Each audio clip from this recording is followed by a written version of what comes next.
ভাবি, তুমি হয়তো জানো না, আমি ছোটবেলা থেকে অনেক কষ্টে মানুষ হয়েছি।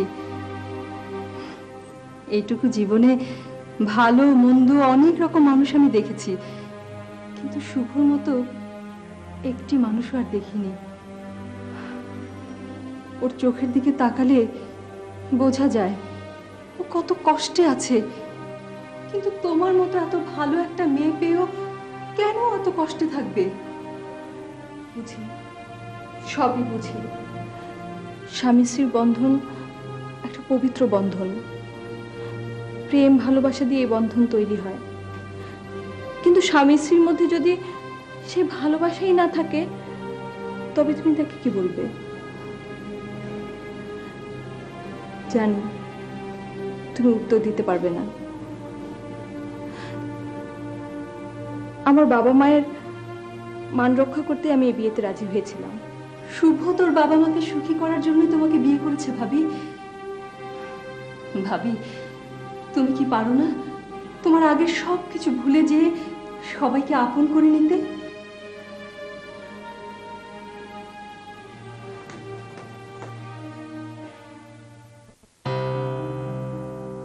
আমি মানি যে তুমি তুমি একটা ছেলেকে ভালোবাসতে, কিন্তু মনিকা আমি তো তোমার স্বামী, তুমি আমার বিবাহিত স্ত্রী।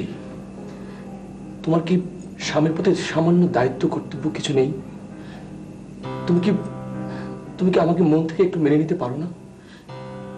আমাকে ক্ষমা করবেন প্লিজ। আমি মোহিতকে ভালোবাসি, ওকে ছাড়া আমি আর কাউকে ভাবতে পারি না। কেমন আছিস? আয় বস। কোথায় গিয়েছিলি তুই? তোর খোঁজে মনিকা দুদিন এসেছিল। জানিস মনিকার বিয়ে হয়ে গেছে? কি বলছিস এসব? আমার মনিকা আমার নেই। ধৈর্য ধর, অস্থির হোসনি। আচ্ছা বলতো, তুই কোথাও উধাও হয়ে গিয়েছিলি? হঠাৎ খবর পাই মা অসুস্থ। খবর পেয়ে ছুটে যাই, কাউকে বলে যেতে পারিনি। ছুটে গিয়েও মাকে পেলাম না। মা আমাকে ছেড়ে চিরদিনের মধ্যে দূরে চলে গেছে। কারো বাপ মা চিরদিন বেঁচে থাকে না। মনিকার বিয়েটা একটা অ্যাক্সিডেন্ট মাত্র। চল।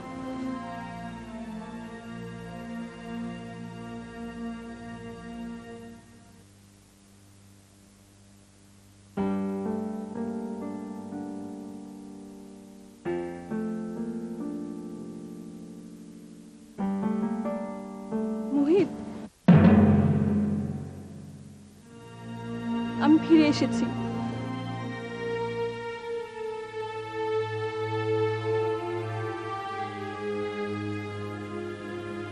কিন্তু তুমি তো এখন অন্যের স্ত্রী। না মোহিত, না, আমি এখনো শুধুই তোমার।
কাল রাত থেকে কিছুই খাওনি, এটুকু খেয়ে নাও।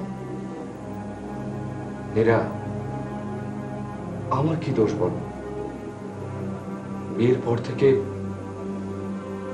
এই রুমের ফ্লোরে আমি প্রতি রাত শুয়েছি, তারপর আমি কোনো জোর করিনি। ও কেমন মেয়ে যে স্বামী ছেড়ে অন্য জায়গায় চলে যায়, আমি ভাবতে পারি না। কি ব্যাপার, আমার জন্য তুমি মন খারাপ করছো কেন?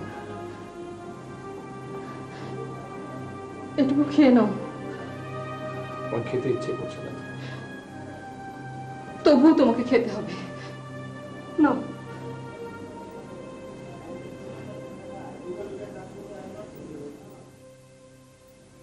মা, একটা কথা বলবো, শুনি আবার রাগ করবে না তো?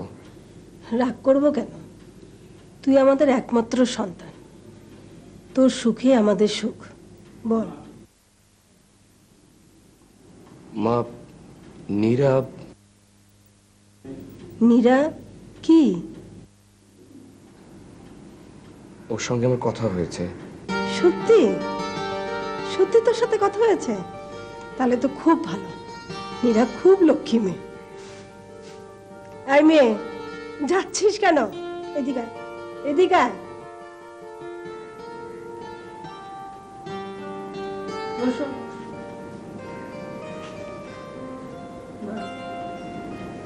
তুমি আমার এই পাগল ছেলেটাকে সারা জীবন দেখে রাখতে পারবে তো?